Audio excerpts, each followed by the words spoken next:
कस्तुरीगंधा the flowering tree भाग 29.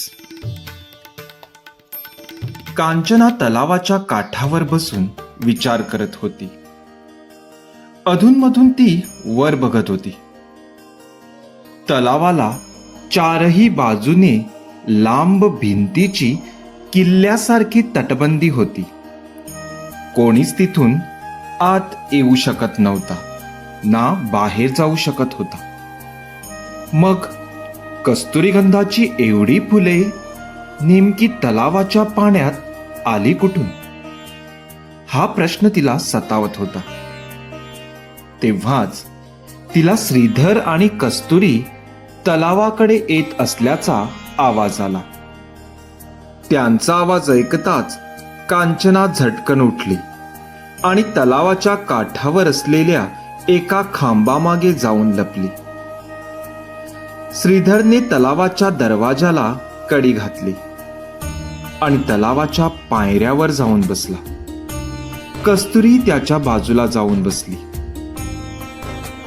तुला माझी आठवण नाही का येणार? श्रीधरने कस्तुरीचा हात हातात घेत विचारले. हे आणि काय विचारणे झाले? कस्तुरीने लाजत उत्तर दिले. मग मला जायला काय सांगतेस? श्रीधर म्हणाला. कारण ते तुझे कर्तव्य आहे. आता असाच बोलत बसणार का? बाबांनी हाक मारली तर धावत जावे लागणार, कस्तुरी म्हणाली. कांचना लपून त्यांच्या एक एक हालचाली बघत होती. हो हो असे म्हणत श्रीधर उठला आणि आपल्या हातात 2 घागरी घेतल्या आणि नेहमीप्रमाणे तलावातल्या पाण्यात बुडवून पाण्याने भरल्या. हा श्रीधर दादा यावेळी पाणी का भरत आहे? नक्की काय चालले आहे यांचे? कांचना मनातच विचार करत होती. कस्तुरीने आपले हात जोडले आणि मंत्र म्हणायला सुरुवात केली. 3 वेळा मंत्र म्हणून होताच श्रीधरने तिच्या डोक्यावरून पाणी ओतले. हे आणि काय चालले आहे? त्याने वहिनीच्या डोक्यावरून पाणी ओतले? कांचनाला आश्चर्यच वाटत होते. आणि दुसऱ्या क्षणी कस्तुरीगंधाच्या झाडात बदलली आणि ते पाहून कांचनाला धक्काच बसला. आपण जे काही पाहत आहोत त्यावर तिचा विश्वासच बसत नव्हता. तिने आपले डोळे चोळले आणि पुन्हा बघितले. एक अविश्वसनीय घटना तिच्या नजरेसमोर घडत होती. श्रीधरने लगेच दुसऱ्या घागरीतले पाणी कस्तुरीवर ओतले आणि कस्तुरी पुन्हा मानवी रूपात आली. श्रीधरने आपल्यासाठी एक फूल घेतले आणि उरलेली फुले त्या दोघांनीही तलावात टाकली. कांचना एकदम स्तब्ध झाली होती. तिचे डोके सुन्न झाले होते. श्रीधरने कस्तुरीला एक मिठी मारली आणि दोघंही बाहेर गेली. हा नक्की काय चमत्कार होता? कस्तुरी वहिनी झाडात रूपांतरित होऊ शकते? म्हणजे कस्तुरी वहिनीच कस्तुरीगंधाचे झाड आहेत आणि कस्तुरीगंधाची फुले ही तिची स्वतःची फुले आहेत. पण हे कसे शक्य आहे? असे कधी होऊ शकते का? मी हे स्वप्न तर पाहत नाही ना? कांचना खोल विचारात बुडाली होती. ती तशीच उठली आणि बाहेर गेली. आपल्या खोलीत कस्तुरी एका ट्रंकमध्ये श्रीधरचे कपडे भरत होती. श्रीधरही तिला आपल्याला हवे ते कपडे आणून देत होता. कपडे भरत असताना कस्तुरीचे डोळे ओले झाले. काय झाले ग? तू रडतेस कशाला? श्रीधरने तिचा चेहरा आपल्या हातात घेत विचारले. काही नाही, असेच. कस्तुरीने आपल्या डोळ्याच्या कडा पुसल्या. असेच म्हणजे कसे?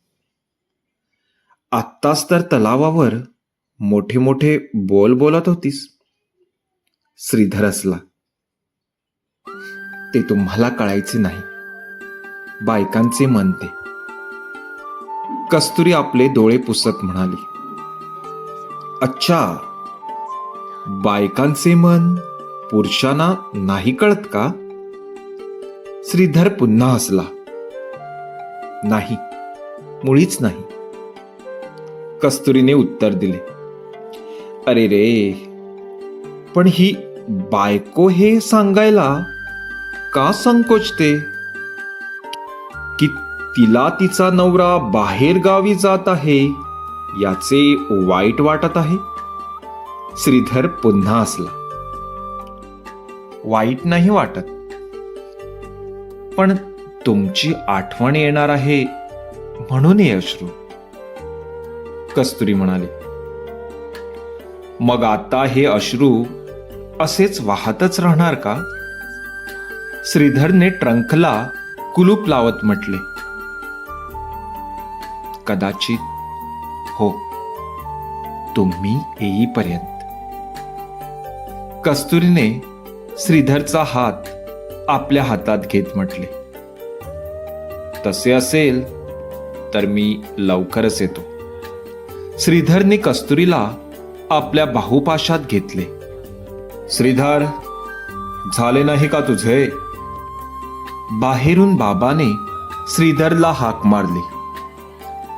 आलो आलो बाबा, झाले माझे, असे म्हणत श्रीधर उठला आणि आपला ट्रंक घेऊन बाहेर आला. त्याच्या पाठोपाठ कस्तुरी ही बाहेर आली. अंगणात अण्णा घोडागाडीत बसून होता. रामप्पाने तिघांचेही सामान घोडागाडीत नेऊन ठेवले.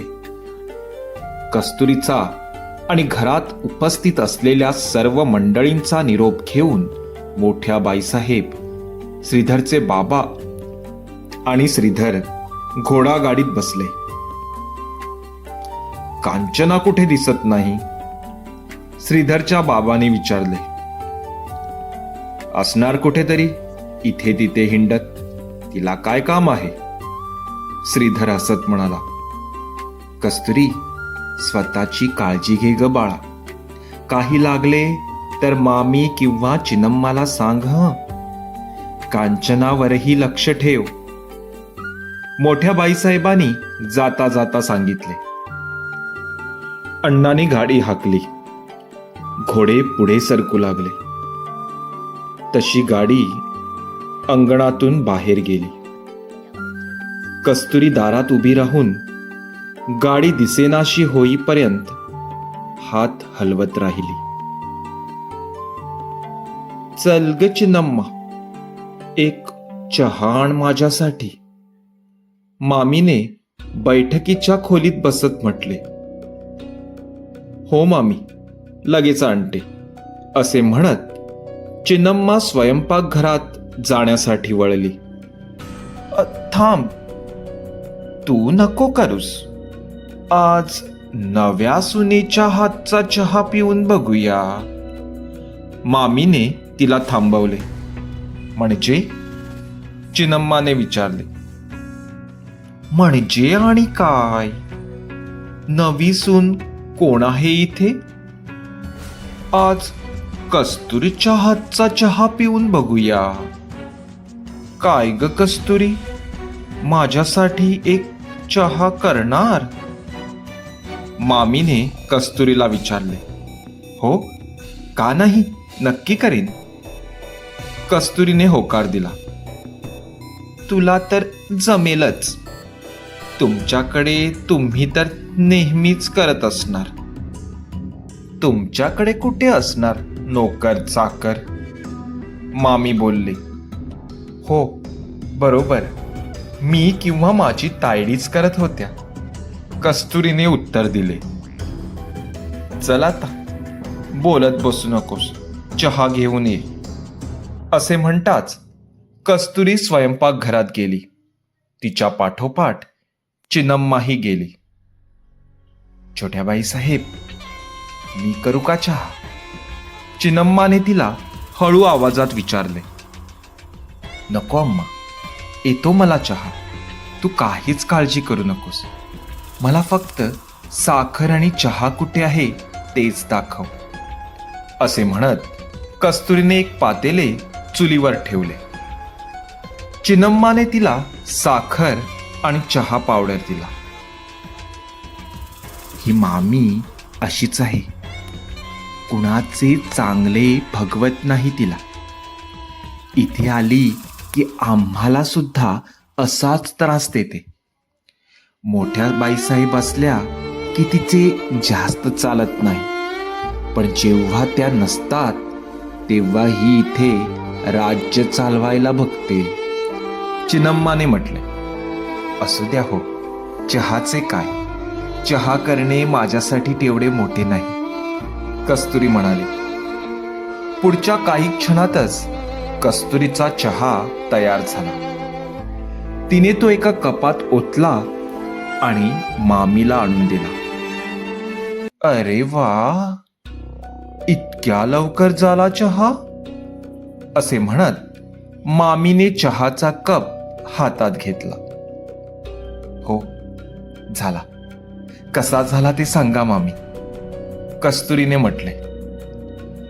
मामीने चहाचा एक घोट घेतला, तोच थुंकून बाहेर टाकला.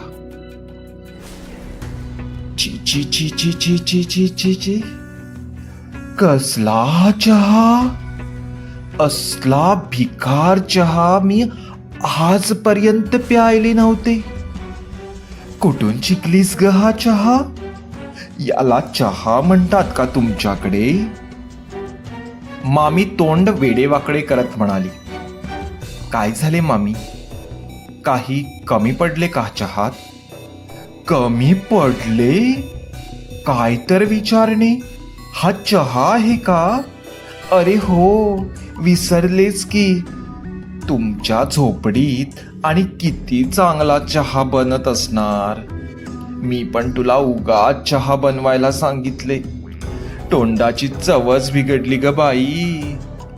ए चिन्नम्मा, फेकून दे ग हा चहा आणि तू एक बनव माझ्यासाठी, असे म्हणत मामीने आपल्या हातातला कप चिन्नम्माकडे दिला. कस्तुरीला हे पाहून खूप वाईट वाटले. तरीही ती आपले अश्रू सांभाळत गप्पच उभी राहिली. मामीने ते पाहिले आणि गालातच हसली. तर तुम्ही ऐकत होता कस्तुरीगंधा द फ्लॉवरिंग ट्री या कथेचा 29वा भाग. हा भाग तुम्हाला कसा वाटला ते कॉमेंट बॉक्समध्ये जरूर कळवा आणि आमचा चॅनल सबस्क्राईब करायला विसरू नका.